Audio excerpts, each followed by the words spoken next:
Je dois vous faire une confession. Vous m'avez fait un vrai challenge, en fait, avec l'approche de ce sujet, là, de cette rubrique. Je cite le sujet tech 2025 qui m'a le plus surpris en 2025.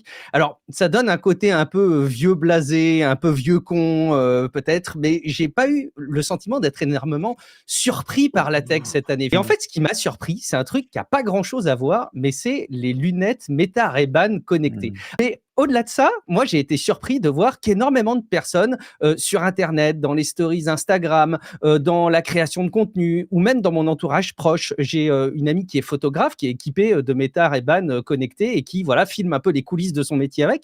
Et moi, c'est un truc qui m'a surpris parce que j'aurais pas misé dessus. Donc, ça prend un peu le contre-pied de ce que j'aurais pu anticiper sur ce type de produit. Je m'attendais à ce que ce soit un four, à ce que ce truc disparaisse, parce qu'en plus des lunettes connectées qui sont sorties et qui ont disparu quelques mois après, on en a connu des tonnes. Non seulement c'est pas le cas, ils en vendent beaucoup à l'échelle du marché que ça peut représenter, bien entendu, mais ils en vendent quand même beaucoup. Et donc voilà, moi, c'est un peu ce qui m'a surpris cette année, Mmh. c'est de voir qu'un truc que je m'attendais être un bid performe bien, se vend bien et même inspire l'avenir de la tech. Alors, je ne sais pas si j'aurais envie demain de porter des lunettes connectées Meta Ray-Ban ou des concurrents, mais bon, c'est en tout cas ce qui m'a surpris.